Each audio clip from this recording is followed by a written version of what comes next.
What is up, everybody? This is Chase, and welcome back to the Wellness Center podcast, where we are destigmatizing mental health one episode at a time. Everyone, I am so grateful you guys are tuning in to listen to another phenomenal story of resilience, perseverance, trials, tribulations, and all of the messy middle that makes us human. It means the world to me, and I know it's going to mean the world to my guest. Guys, before I kind of get into her epic introduction and all of that kind of stuff, I just want to say I'm doing really good myself personally. I'm still working on being hired by law enforcement. I'm still working in my own recovery. We have a little baby girl that's due December 17th. We're getting really excited for that. That will be our third child. So me and my wife are understandably terrified, but it's going to be a great experience. We're really excited for it. Guys, as you're listening to this episode today, I have two big asks. I ask them every single episode. And the first is please join the Wellness Center tribe. I invite you to join the Wellness Center tribe. Guys, you can do that one of two ways. First, if you're on YouTube, you can hit that subscribe button. Every subscriber helps. It shares the stories. It makes the algorithm work in such a way that it helps the show grow. So please make sure to hit that subscribe button. We're currently at 225 subscribers. My goal is 500, so we're about halfway there. Best way you can help me get to that goal, guys, is just by sharing the show, right? Share it with a friend or family member that you know could benefit from the lessons that are taught from this episode.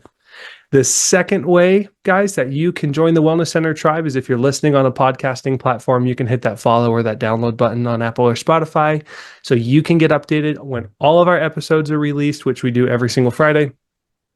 Guys, my second big ask, I already kind of mentioned it. I invite you to share the podcast with your friends and family member. Just one person that you know could benefit from this show as you're listening to my guest talk about her amazing stories and her humanity and all the vulnerable stuff. I know it's going to connect with you and it's going to make you think of someone.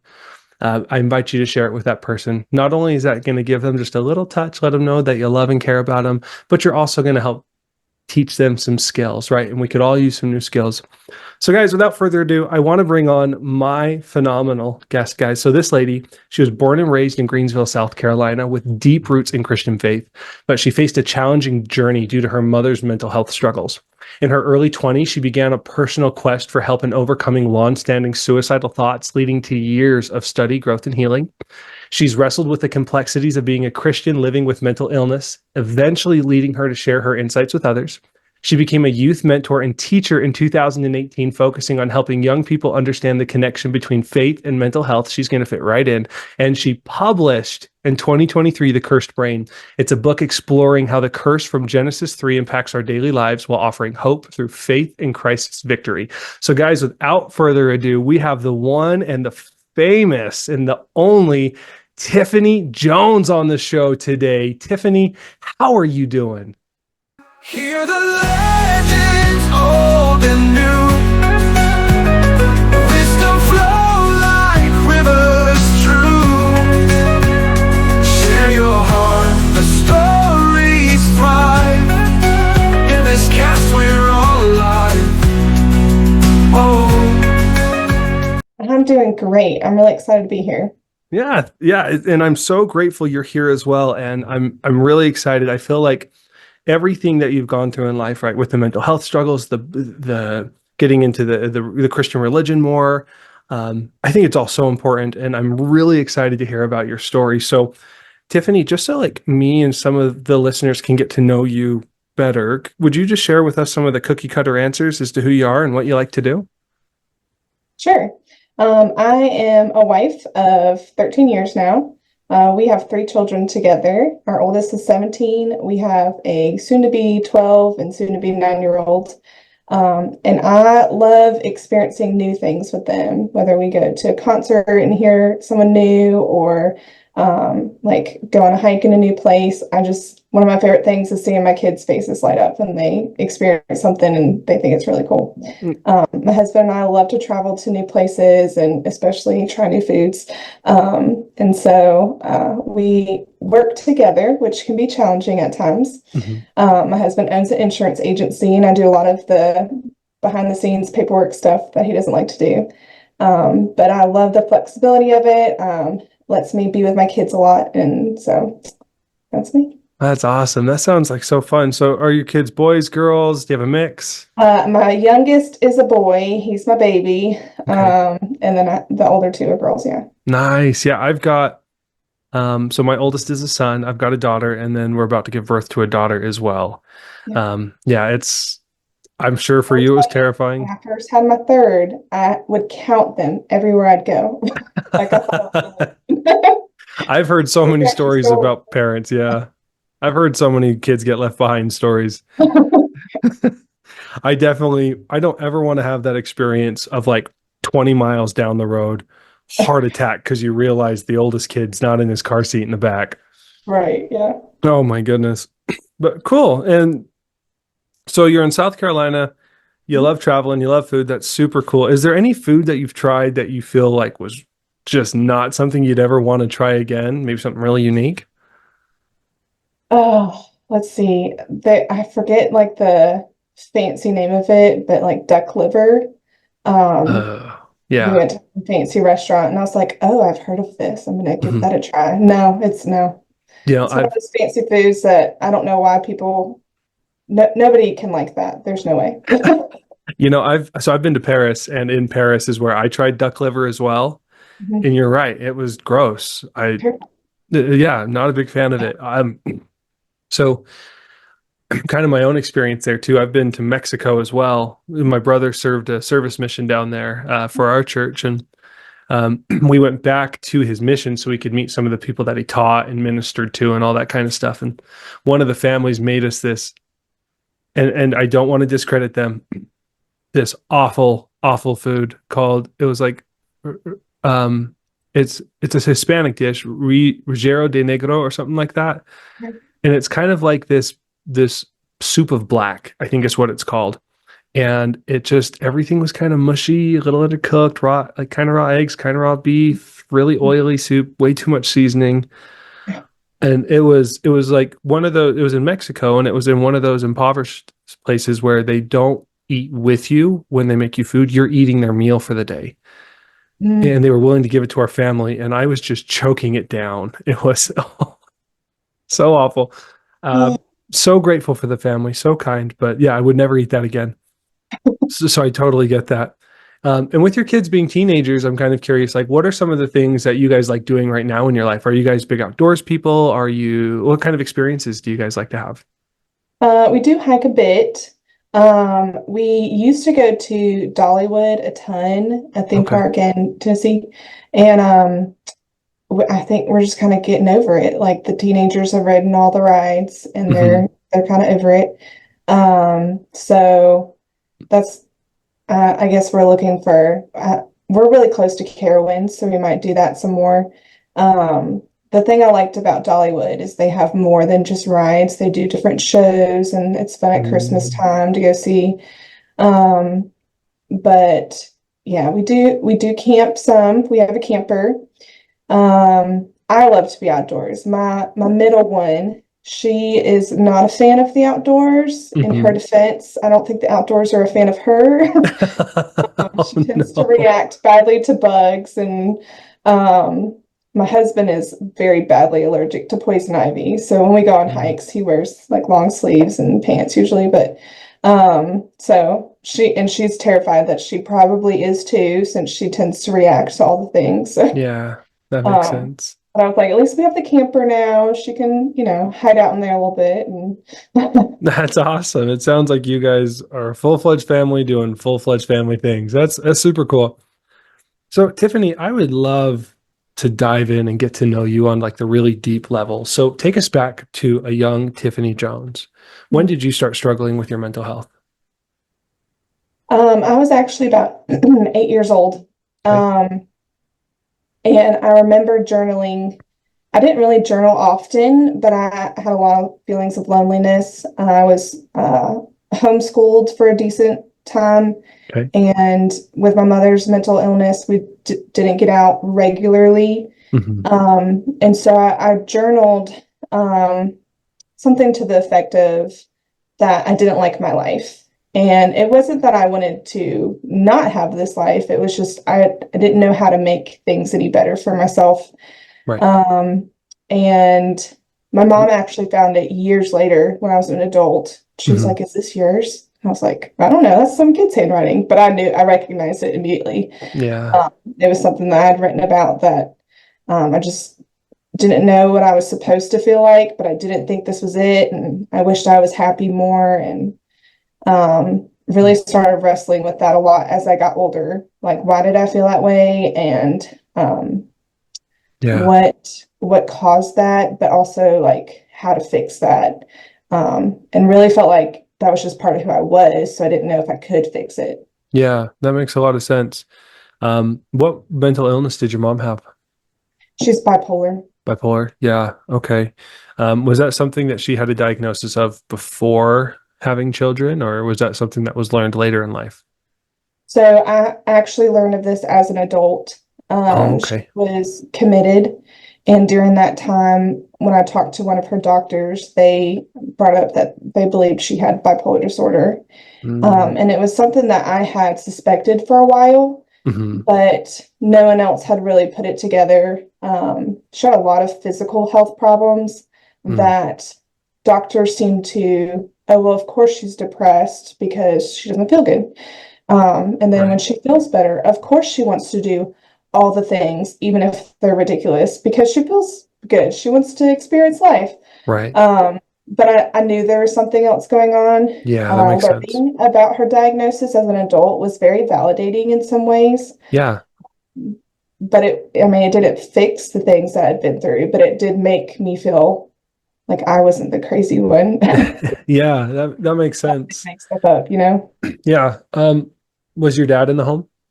He was. Okay. He passed away. It's been about almost 11 years now. I'm really sorry to hear that. Thank you. In my adult life, I've had a lot more feeling of responsibility for her. And Hmm. that's where I mentioned where she'd been committed. Like I was the one that was kind of checking in on her and Right. because he was no longer with us. Yeah.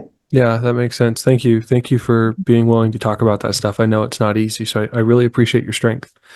Yeah. Um, your mom, I've got a few more questions about her. I know you said that in your journal you felt like you were alone most of the time. Was she an involved parent in your life, or was she very detached, very withdrawn because of Um, her, what yeah. she was dealing with? Very detached emotionally. Hmm. Um, she would go through long periods of being unavailable physically. She'd either be locked in her bedroom, would not come out. There were Hmm. times that, I mean, we lived together and I wouldn't see her for like a week. Um, there'd be other times where she would be out and about in the house, but she Hmm. would take pain medicine and be asleep most of the day. Um, and then as I got older, I just stopped really telling her anything about my life that would be at all emotional because I would end up tending to her emotional needs. If I Mm, shared, like, you know, this thing happened at school when I was embarrassed or whatever, she would start crying. And then I would feel the need to comfort her. And later yeah. on, I'll be like, this is supposed to be about me. Right. And so I learned to just stop trying to like emotionally connect with her because it was just draining to me. Yeah, that makes a lot of sense. Was there any like emotional abuse, verbal abuse, physical abuse from your mom to you growing up? Um, there were times that she would get very overstimulated, and she would yell and scream. Hmm. She was, I was pretty little, probably like 5 or 6 or so, Hmm. where she would get overstimulated by my sister and I, and she would kick one of us out of the car and just drive off. Mm. Um, and be like some random neighborhood. We wouldn't know where we were. Oh She'd my come goodness. back eventually, but it'd be like we were just too much for her, and she would just like, "You're gonna walk home," and kick us out of the car. Wow. Um, and then whoever was left was like, "May, please go get her. We'll stop fighting. We'll be really quiet, we promise." And it was a lot of like it was like we were being trained to be quiet all the time. Yeah, that makes sense. Her or um, I don't think my dad ever intended anything Hmm. bad towards us, but he might, mention, "Mom's not feeling great today. You guys try to be quiet so she can rest." But that would just kind of internalize this. Oh, being good means being quiet. and I Yeah. have to be good so mom's okay, kind of. Yeah. No, that makes a lot of sense. Thank you. And again, thank you for sharing and answering some of these hard questions, right? I know that there are people listening to this that are like, wow, I'm not alone because of your vulnerability. So I really appreciate it. So you learn this belief that I'm good when I'm quiet. How Mhm. did that play out for you in junior high and high school and, beyond? Oh, I was really good at it. Yeah. Very quiet. Hmm. And I preferred to be unnoticed, Hmm. because it was comfortable. Yeah. And I think that was part of what led to so many years of depression is I became so isolated. Yeah. Um, and then I began to have shame as I got older within this Christian culture. There was a lot of talk about suicide being a selfish choice, that It's a um, sin. Yeah. as Christians, we're supposed to be joyful and you shouldn't be anxious because that's not trusting in God. And so, hearing those things to me was internalizing that, well, I don't trust God good enough because I'm a bad Christian. Um, for me to think about suicide was selfish. I'm again Hmm. a bad Christian. I'm selfish. There's all these things where I don't think they were wrong, but I've told someone before, it's like they were unbalanced truths. You Yeah. hear this truth and you can't argue with it because it is true. We are supposed to be joyful. Hmm. But there's not this balance of, but there was this thing called a curse that happened and kind of messed things up for us. Right. That doesn't mean that we don't have hope in the things that Jesus did for us, but it does affect how we experience life. Right. And so that shame kind of threw me in this vicious cycle of isolating even more, which would Yeah. bring more shame. And I believe that's why I struggled for so long. I Hmm. think I could have had more breakthroughs earlier, but I was so stuck in this, like, I have to be quiet and I have to try to be a better Christian. And like, I was too ashamed to share with anyone the thoughts I was having. Yeah. And I really appreciate that. And you were talking about um, that we're supposed to be joyous. We're supposed to experience joy. God made us that we might have joy, right? Mhm. And I'm kind of butchering that line there, so you'll have to correct me on it. But like one belief that I really have is that in order to experience joy and really understand, we have to go through sorrow, Yeah. right? In order to experience a high, how can you know what a high is unless you've experienced a low? So God made all of the emotions that we as humans experience so that Absolutely. we can appreciate the good things. And yeah, I just think that's so true. And you're right that in the Christian teachings, there is a lot of unbalanced there, that people think that you have to be happy 24/7, that you have to be free from anxiety, fear, and sin, and all these things 24/7. And that's just not human, Right. right, to do that. So I really appreciate that you brought that up, and I'm sure we could spend a very long time talking about it. Right. Um, but okay, so you were in silence with the depression and like the suicidal ideation, because I know we talked about that and the anxiety. Mhm. Um, When did you realize? I mean, so I know we talked about you being 8 and feeling like you were alone. Did you ever have a moment later in life where you were like, wow, I'm really depressed? Or do you ever have do you remember like when the suicidal ideation started?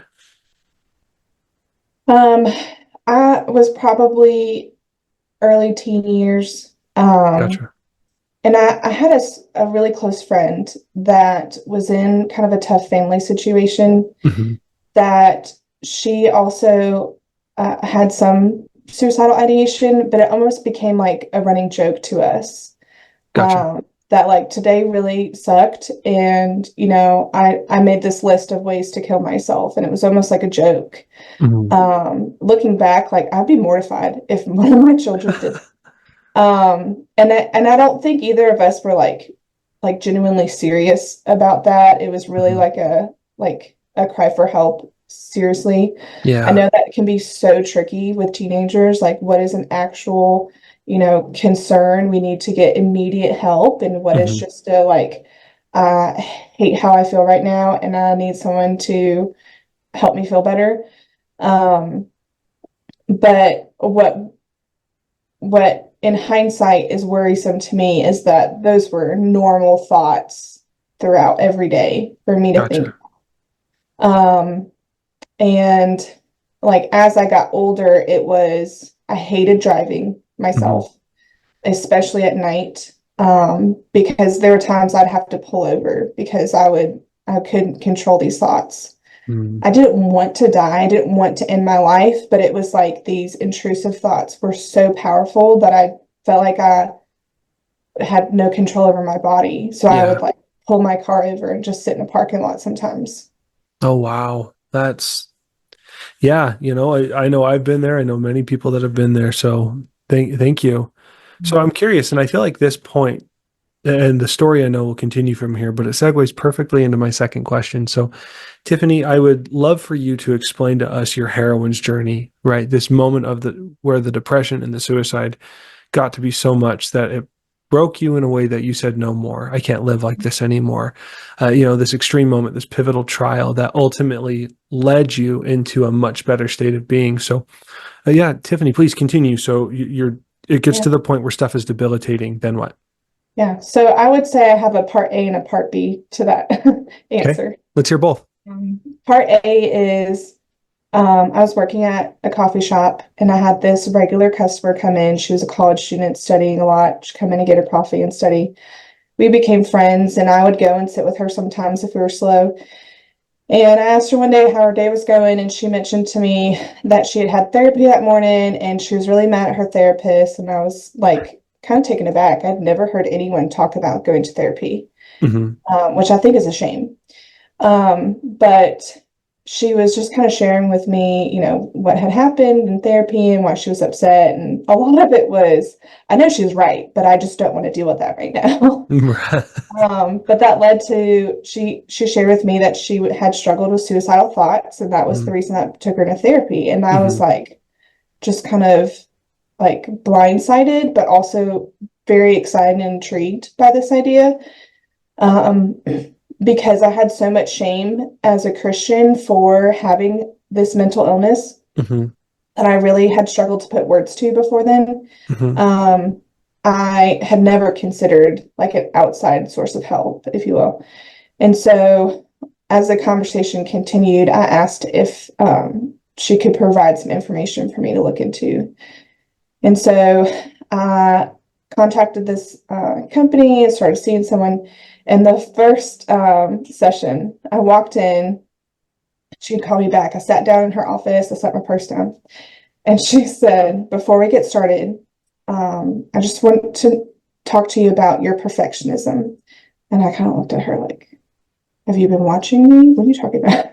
She was like, I think this is going to be really hard for you to do therapy, but I think we can make a lot of progress because I know because you're a perfectionist, you're going to work hard.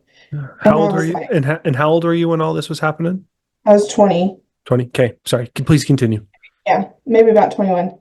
And I looked at my purse and I thought, is it how I put my purse down? How do you know this about me? She's like, you were very thorough in your answers for your like intake paperwork. I was like, well, that's what you're supposed to do, right? And so I had a beautiful journey with her.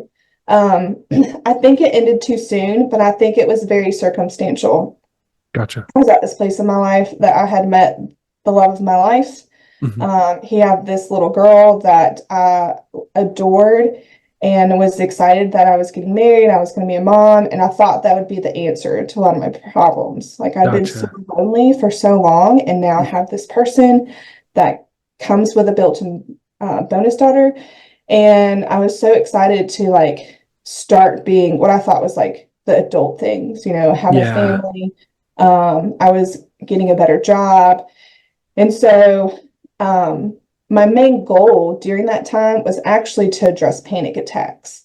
And so, as those decreased and my circumstances were great, she talked to me about kind of being discharged. And in the back of my mind, I remember thinking, um, like, I still have these thoughts sometimes, Hmm. but I never expected them to go away. My goal was like for it to not be as terrible. I'd gotten really Yeah. tired. It gotten really hard to fight them, and it was definitely impacting my life. And Right. so now that I'm a little better, then yeah, I guess I can like just go do the things she's taught me to do. And so throughout my childhood, the biggest thing that kept me from taking any action was this responsibility for my mother. I felt like Mm. I was supposed to take care of her. And my dad certainly took care of her too, but he worked a lot. And I felt like, I had more opportunity to be home with her than he did. And so it was my responsibility to care for her. And if I wasn't there, one, I know she'd be so depressed if something happened to me. And two, then she wouldn't have someone to take care of her like I did. Mm-hmm. And so, um, once I got married, I had this little girl that I was like, well, now I have to take care of her. Mm-hmm. And how terrible that she's not had a mother. Like she's 4 years old and she's not known a mother. Now I'm in her life. I have to be there for her. Right. And so there was this long, like, I think it was about, oh goodness, about 4 years or so of me fighting for my life because of my responsibility for someone else. Gotcha. So then part B, Okay. my father had passed away. It'd been about a year to 2 years, maybe. Mm-hmm. My mother was not well. My grandmother, her mother was very sick, and I offered to drive my mom to go see her. That was a very difficult journey for many reasons. And when I came back, I had this kind of realization, like my husband took care of our 3 children and they look fine. I think they're okay. And it was like this huge weight hit me. Maybe they don't need me as much as I thought they did. Mm. And like how terrible that I thought that. But I mean, it was one of those like intrusive thoughts that it Right. wasn't, it was too hard to fight against.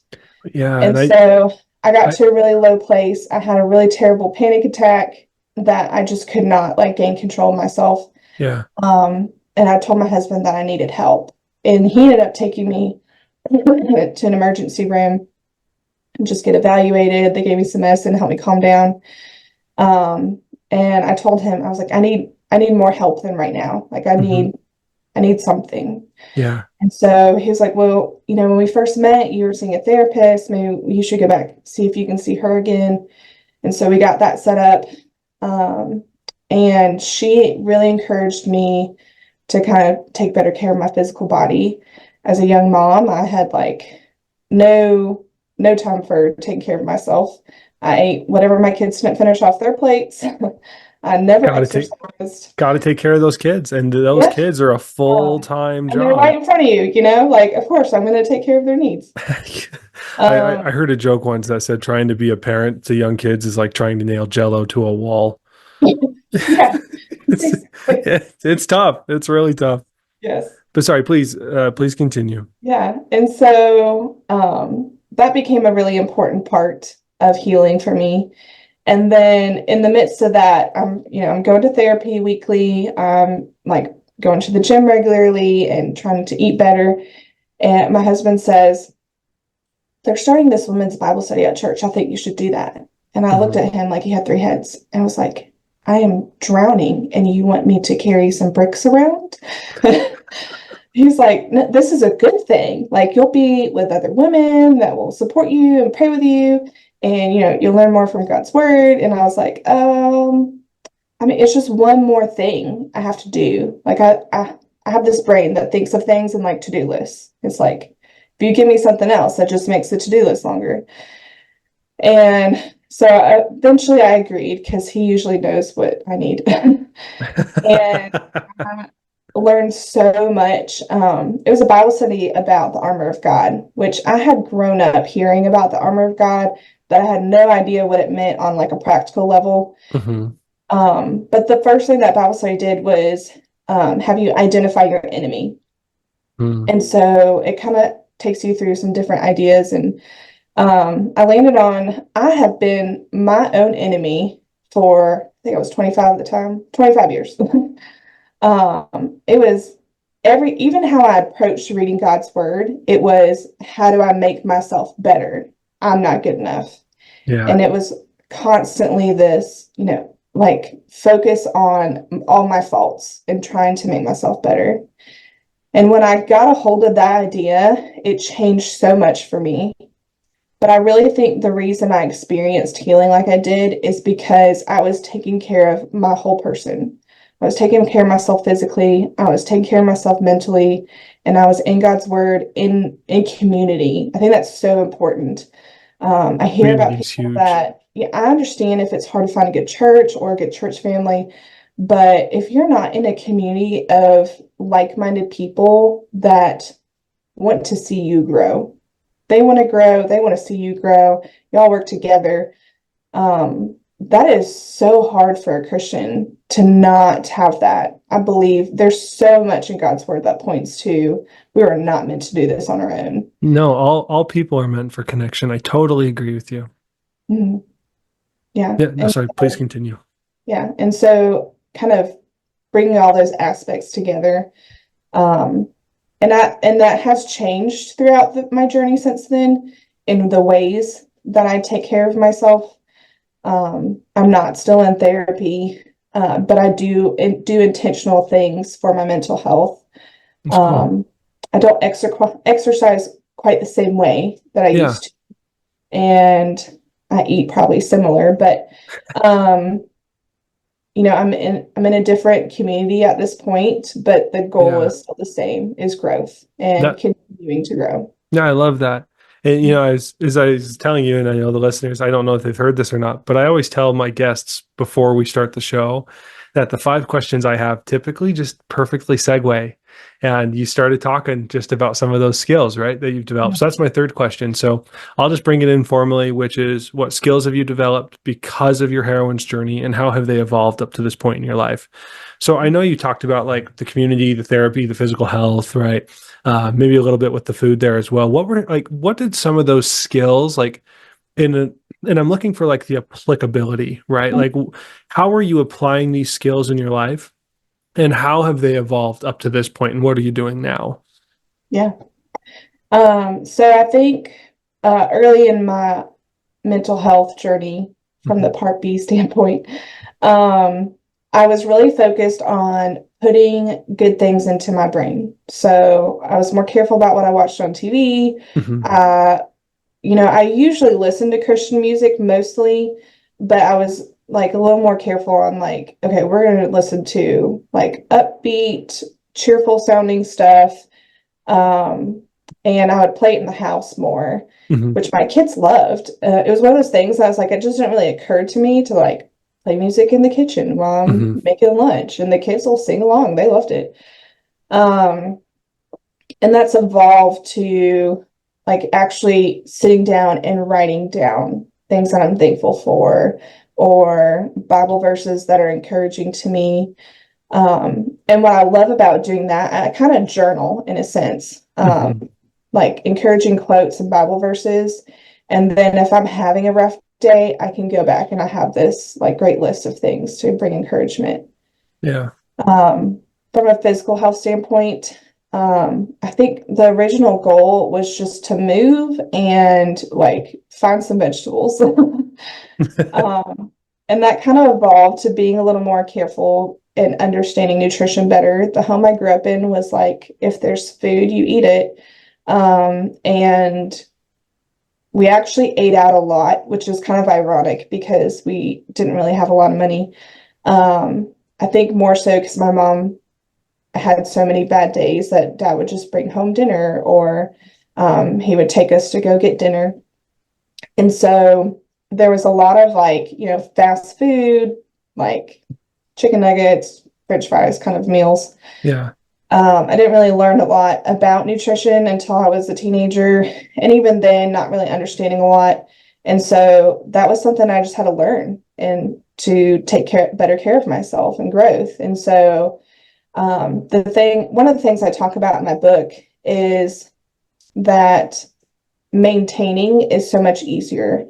And I say that because it can be really daunting to approach taking care of yourself better and having to learn something new, having to Mhm. learn what works for your body. Mhm. Because I could go on some crazy.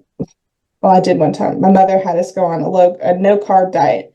I was miserable. I was so tired all the time. I would nap like twice a day. Hmm. Um, that did not work for me. I've known people that have gone on no carb or low carb diets, and it was great for them. They actually had more energy. And so, they're in the beginning of taking better care of yourself, there's this learning curve, and it can be really daunting. But if you have this mindset of eventually I will be maintaining, and that is so much easier.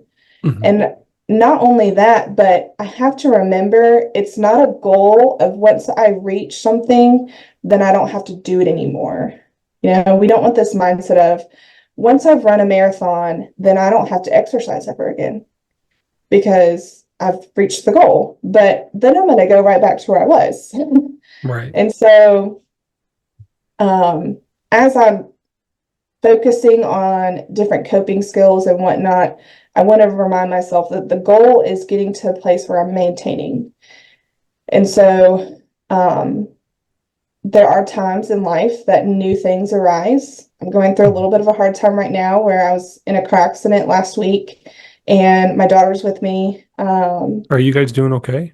We're doing okay. My daughter's having a lot of pain lately.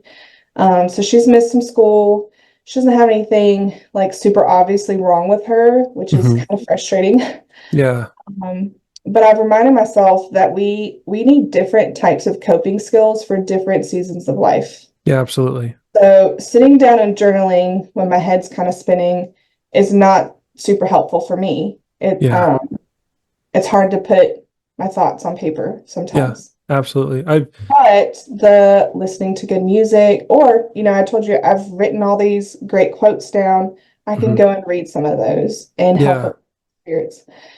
Um, so I definitely believe, that coping skills and different strategies will evolve and they'll continue to evolve.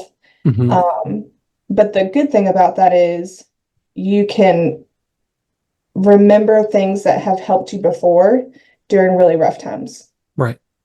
Um, and so, there's times where I've like binge watched TV shows and felt really guilty about it. Hmm. And then realized that's what my brain needed in that season was to just check out for an hour or two. Hmm.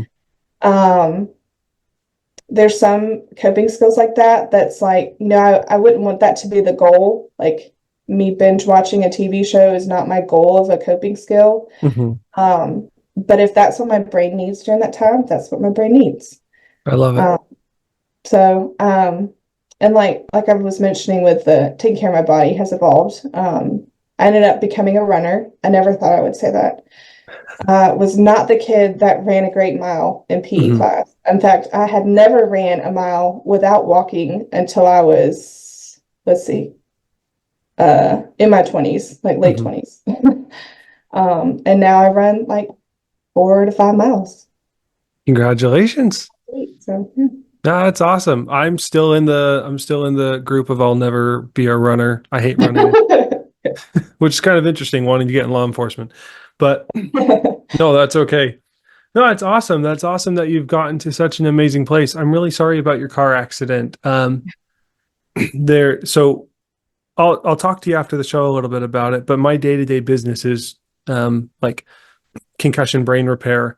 And we see a lot of that with car accidents. So I'll talk to you more about that after the show. But wow, so it sounds like you've gotten to this place where you're really thriving and you've gotten to the point where you're maintaining this thrive. That's amazing.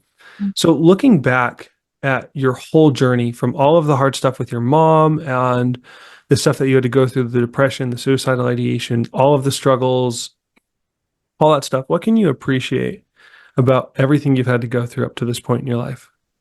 I have so much compassion for people. And it's the type of compassion that makes you want to do things for other people. Yeah. I remember being pretty young, praying that I would make a difference in someone's life. I really wanted to be influential, Yeah. and pointing people to Jesus and encouraging people that are going through a hard time. And what I've been through has given me so much compassion and understanding.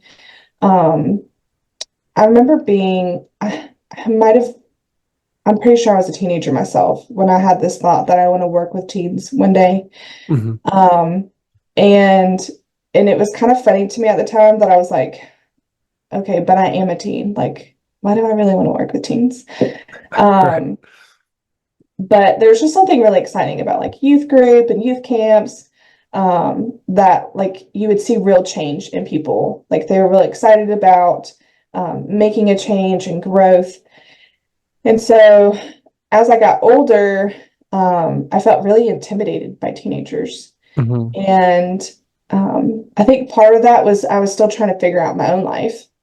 And once I got to a place where I was really thriving, I I thought I have so much understanding for teenagers that have suffered mental illness, Hmm. where I see a lot of parents are so afraid. They're frightened by how their teens feel, even if they had felt that their their own during their own teenage years. Yeah. They just have a lot of fear about their kids. And they have a lot of uncertainty about what role they should play in them getting help or not. And I feel like through my circumstances, I can be really helpful in those moments. And it may be a situation I step in and I give a little advice, and they might never remember that I was part of that story. And I'm fine with that if I can help people. Um, I think that's a really exciting thing that I can use the pain that I've been through to help other people. Um, there's a verse that talks about that in our suffering, we can comfort others. Um, but I definitely believe it's so cliche, but I'm the person I am because of what I've experienced. Um, and if I hadn't fought for myself and fought to get better, then I would still be quiet little Tiffany that kind of hid in the background, wishing that I could help somebody in some way someday, but never putting any action towards that. Which is awesome that you're doing that now. Congratulations. Thank you. And yeah, no, yeah, I think humanity is such a fun experience, right? Because with the right perspective, which is what you've talked about this whole episode, is that with that right perspective, these experiences teach you humility and wisdom, Mm. right? Or empathy and wisdom, I apologize, Mhm. and humility as well. But so three things. But oh, it's so cool. Thank you. Thank you so much. So my last big question for you before we talk about your book a little bit. Um, for those people just discovering that they need help with their mental health, for those people just realizing, oh, shoot, I have a problem, and they're stumbling upon this podcast and they're listening to your episode today, what advice do you have for those people just getting into the realm of mental health? Yeah. Um, I think it's helpful to put a name to things. And so, especially in Christian circles, I see people trying to just get some encouragement from someone at their church, or um, just trying to like pour more into their faith. Where if you have a true mental illness, getting that diagnosed and understanding that diagnosis could mean a huge thing for you. There's different types of diagnoses that would affect how you take care of yourself. Mhm. And even sometimes just awareness of how your brain's working versus how it should be working. That was really interesting to me. I was very opposed to taking medication for a long time, and I ended up going on it, and was just really surprised by how I felt. I remember telling my therapist, I was like, I feel like I've been crashing a bicycle my whole life. And someone was Mhm. like, hey, let's put some training wheels on there and let you just see how it's supposed to feel. And it was like, oh, this is how my brain is supposed to feel. I Mhm. have a lot more mental clarity. I like can see my children and be joyful and enjoy them, experience life with them, and not be worried about my to-do list and not be, oh, there's this kid and he needs that for school next week and I got to fix that thing for her. And instead of experiencing things with them, I was seeing them as an extension of my to-do list.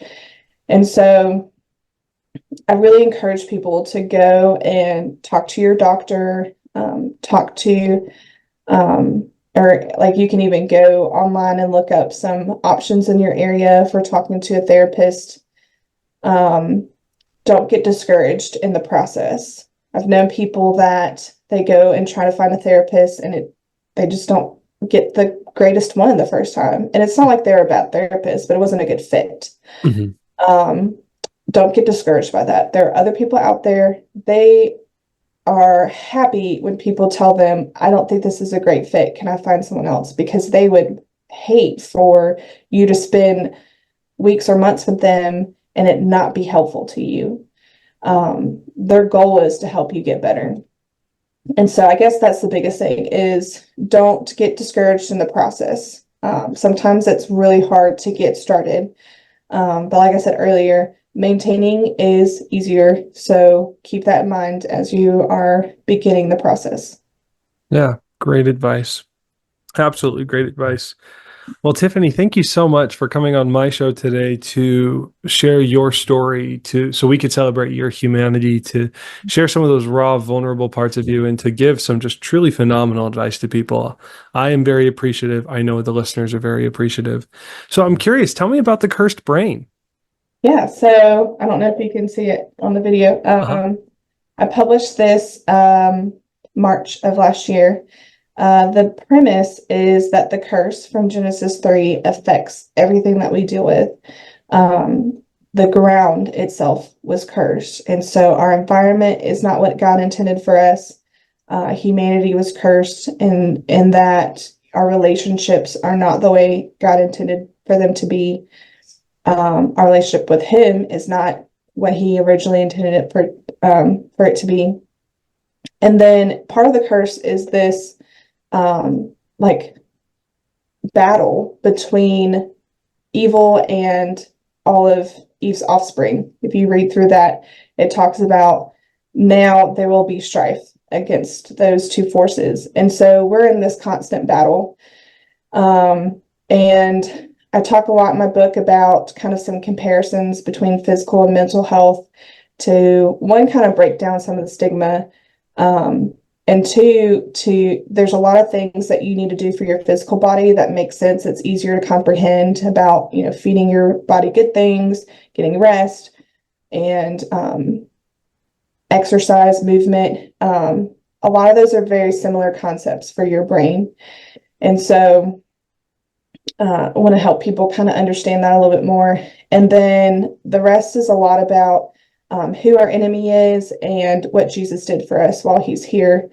I talked to a youth group one Easter. I said, a lot of times we talk about Easter, we talk about how Jesus came here to die for our sins and He's risen, but He did a lot in those 33 years while He was here. He's a And busy it man. just that. Yeah. He lived this life that, I grew up with this concept of, oh, we should be like Jesus. He never sinned. Oh, let's look at the life of Jesus. He didn't sin. And it was this focus on how perfect He was. Mm-hmm. But there's so much that He did that was human that we can imitate. And when we do those things, it brings us joy. It gives us peace. And so I break some of that down in the book to kind of help readers understand things that they can do to help bring about peace in their life, to have better community in their life. And then there's just some encouragement in the end, just different Bible verses and stuff that I look to during different periods of life. That sounds like a phenomenal book. Where can people get it? It's on Amazon. If you just type in The Cursed Brain, usually it's the first thing that pops up, but if you don't find it right away, you can type in my name with that and it'll pop up. Okay, cool, guys. And then, of course, link for that book's going to be in the description. So please make sure to go down and check that out. Tiffany, again, thank you so much for your time and everything that you're doing to better humanity. It really is so important what you're doing. And I know I'm just a step in the process for you, but I'm so grateful to be a part of that experience in your journey. Thank you for having me on. Yeah. I appreciate your encouragement. Yeah, absolutely. And everyone, thank you so much for tuning in. Me and Tiffany are so appreciative that you have listened to her story, that you celebrated her humanity with me, with us, with the Wellness Center tribe. Guys, if you're not already a part of the Wellness Center tribe, again, I invite you, hit that subscribe button, hit that follow button, hit that download button, hit that notification button, do what you've got to do to make sure that you get more hope, more resilience, more skills, and more lessons that come to you every single week. It would mean the world to me, and I know it would mean the world to Tiffany as well. Guys, if you loved this episode, please go and leave us a 5-star review and just give Tiffany a shout out. Let her know how awesome she was. Let her know how much you appreciated the show. It would mean a lot to me and a lot to her. Guys, thank you so much for tuning in again. It means the absolute world to me. Now, I want you guys to know that I'm always looking for guests. Please know that no story is too big, no name is too small. If you want to share your story, I want to share it all too.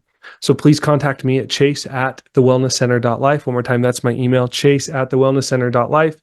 And if you want to know more about what I'm doing on my day-to-day basis, you can go to www.thewellnesscenter.life, where red light therapy rejuvenates and recalibrates every single cell in your body, one session at a time. Guys, again, thank you so much for tuning again. We both really appreciate it. And we will see you guys on the flip side. Peace out.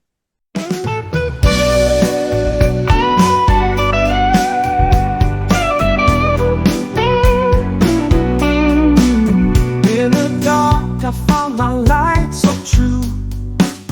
Every scar became a story I knew.